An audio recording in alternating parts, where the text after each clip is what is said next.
Pourquoi cette moto?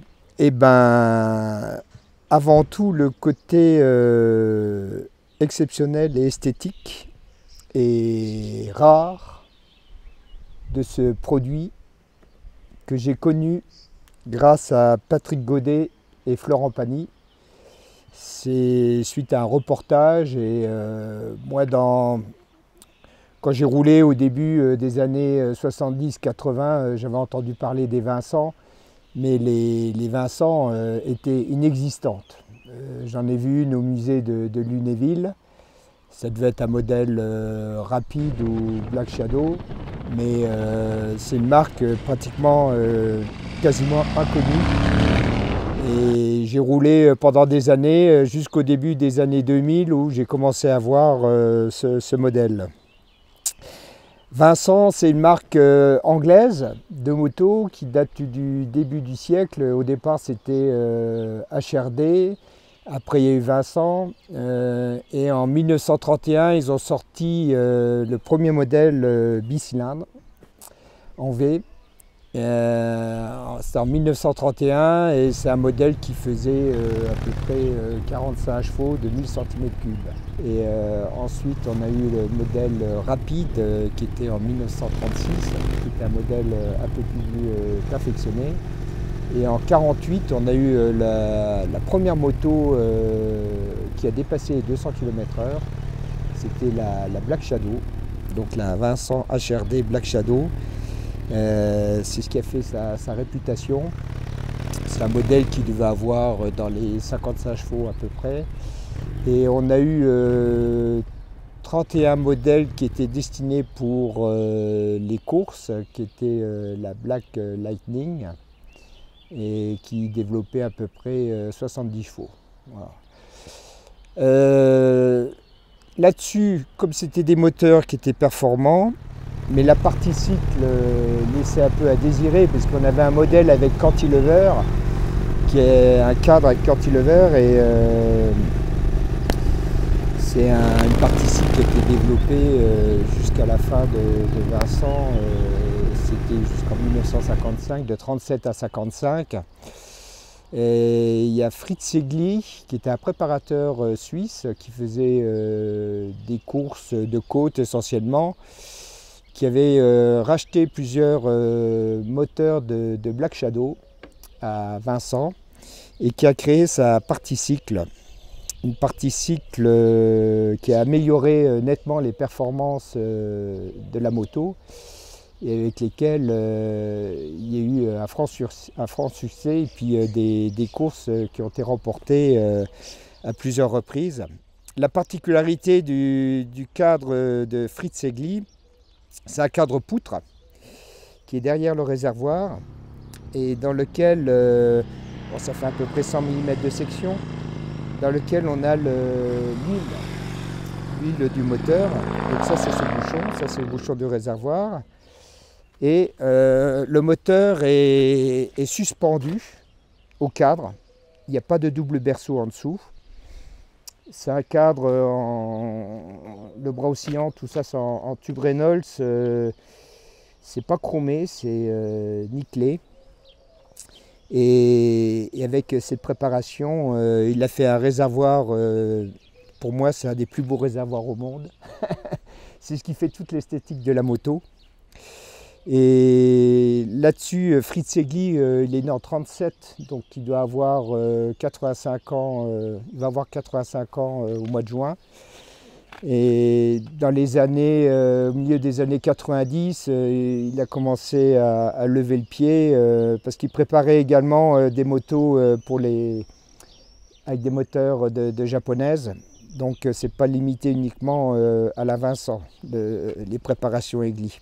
Il y avait Patrick Godet qui faisait également de la compétition, qui roulait sur Vincent et qui après est devenu un grand ami à Fritz Segli, qui a dupliqué la partie cycle de Fritz Segli et il l'a présenté à Fritz et il a dit oula, quel travail talentueux, tu fais même des plus belles finitions que mon modèle. Donc là-dessus, il a homologué la commercialisation de ce cadre, de cette partie cycle, avec l'accord de Fritz Egli. Moi, c'est ce modèle qui me plaisait, hein, le modèle cantilever avec la selle plate, ça me plaît pas. Mais là, je pense que c'est un des plus beaux cafés Racer qui a été produit au monde, entre guillemets, et qui remporte toujours aujourd'hui un certain succès. Après, moi je l'appelle l'Aston Martin de la moto, c'est toute la finesse des Anglaises, avec un prix fort payé, qui est le prix d'une berline allemande. Ouais.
Alors ce modèle, donc là on retrouve Egli Vincent et Patrick Godet qui a fait cette moto. Cette moto je l'ai commandée en 2012. C'est une reconstruction à neuf comme à l'époque. Donc le cadre il est fait maison. Il y a un soudeur spécifique qui reproduit ces cadres. Et pareil, le réservoir en aluminium est fait maison. On peut l'avoir d'origine, c'est un moteur qui est en 1000 cm3. Et Patrick Godet l'a amélioré en 1330. Donc ça c'est une option. Moi j'ai pris de toute façon toutes les options, sauf le carter magnésium, qui permet d'avoir un moteur un peu plus léger, mais le magnésium dans le temps ça se désagrège, donc j'ai pas retenu cette option. D'origine il y a le moteur qui est donc tout alu. Moi j'ai pris l'option moteur noir avec carter poli. On peut l'avoir en boîte 4, moi j'ai pris la boîte 5. Et une option qui n'était pas payante, c'est des arbres à cam un peu plus pointus. Donc là j'ai des arbres à cam qui sont plus performants. Par rapport au modèle 1000 d'origine qui est équipé en carbu à mâle, là j'ai deux Mikuni en 36. Sinon elle est en 12 volts avec un alternateur Alton, un produit français. Et le kick a disparu, avec la cylindrée et puis taux de compression 10,5 à 1. Là on tourne avec, là je suis au démarreur, avec un démarreur Harley Davidson et une batterie à peu près de la même capacité que Harley. Ce que j'ai pris également comme option, c'est les carters latéraux. De ceux que j'avais vus, on voyait la batterie. Donc là il y a le carter de droite et le carter de gauche, bon, on le verra tout à l'heure. Il y a même la sortie du carbu qui a été aménagée sur le carter de gauche. Sinon, sur la partie cycle, on a une fourche Seriani Grand Prix. Le frein d'origine, enfin ce qu'il propose à la base, c'est un Grimeca, et celui-ci c'est un Fontana, donc un frein qui est plus performant, qui est en magnésium et qui a été tourné et adapté spécifiquement par Godet pour avoir le meilleur freinage. Bon, c'est un peu brutal à froid. Sinon, à l'arrière, on a l'impression qu'il n'y a pas de frein, mais il y a un petit tambour latéral qui vient des Black Shadow.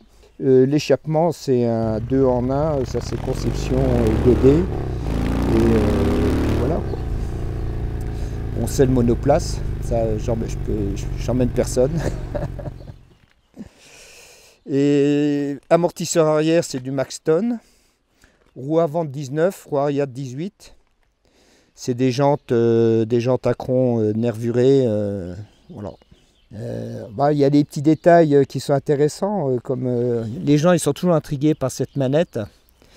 Et en fait, c'est un indicateur de sélection.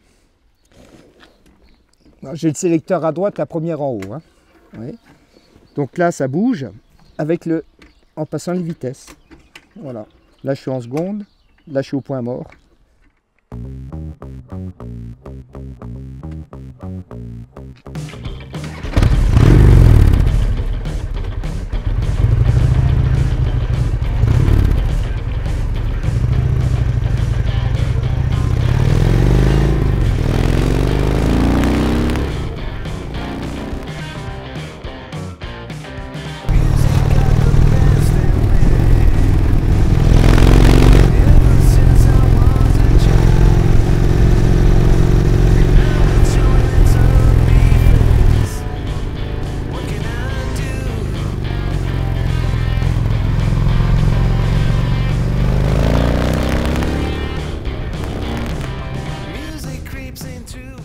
Alors là, il y en a un moteur qui est quand même assez exceptionnel.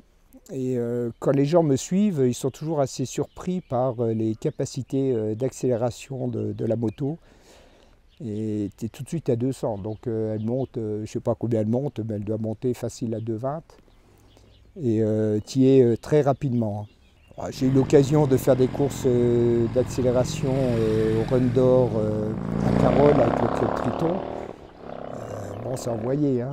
Bon, je ne m'abuse pas à le faire en ville, mais première, deuxième, sans toucher à l'embrayage, à l'accélération en seconde, elle levait. J'ai même du mal à contrôler la moto pour avoir l'efficacité maximale en accélération. Et c'est la souplesse également du moteur. Tu peux reprendre en bas à 1000 tours, 1500 tours, en cinquième, tu accélères. Le moteur est rond, il ne cogne pas, contrairement à une Ducati. Ça ne rechigne pas, ça part. Ouais. Donc ça donne toujours des bonnes sensations quand j'ai d'autres motos et quand je monte dessus, effectivement c'est très agréable parce que c'est une moto performante et qui est légère, hein, la taille d'une 125 coréenne. C'est un tout petit gabarit. Et même les pneus sont sous-dimensionnés par rapport à ce qu'on fait actuellement sur les modernes. Là en fait c'est des bracelets style col de cygne, comme un peu les Guzzi, les V16 Sport. Donc ça permet de relever un peu le poste. Il y avait celle de Rasputin, Serge Vollard, Rasputin, qui était bien connu, qui l'a depuis lui plus de 20 ans, qui était montée en 1000. Et la sienne est montée avec la tête de fourche.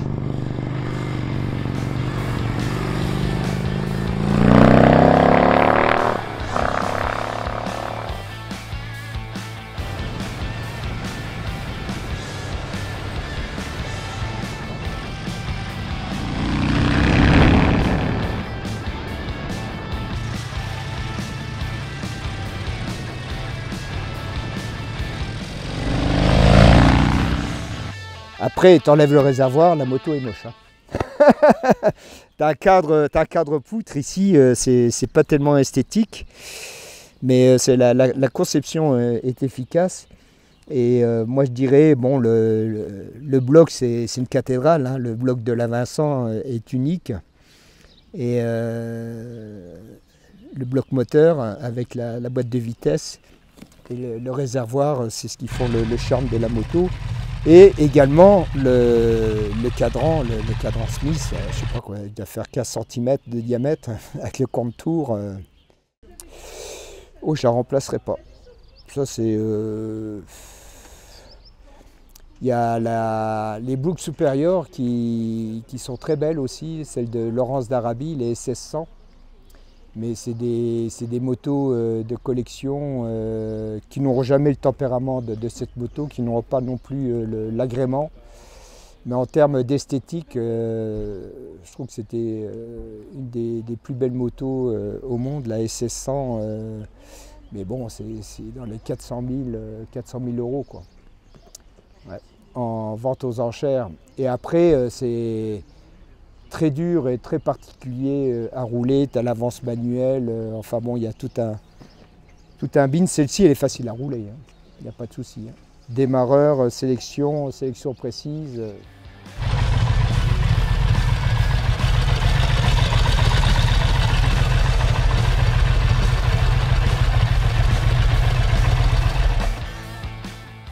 Bon, moi je voulais quand même remercier Francis parce que c'est encore une fois la preuve qu'il y a des mecs qui sont assez rock'n'roll pour rouler avec une Vincent Aigli. On peut quand même s'attendre souvent à ce que les gens la mettent précieusement au salon, sortent une fois par an avec. Et, Francis, lui, il est toujours en train de mettre un mot, je vais boire un coup là, je vais là, il roule avec. Et franchement, ça c'est cool de voir des gens qui roulent avec des bécanes comme ça. Alors Francis, j'espère que tu feras des émules pour ta manière de rouler rock'n'roll et je te remercie. Ouais, avec plaisir.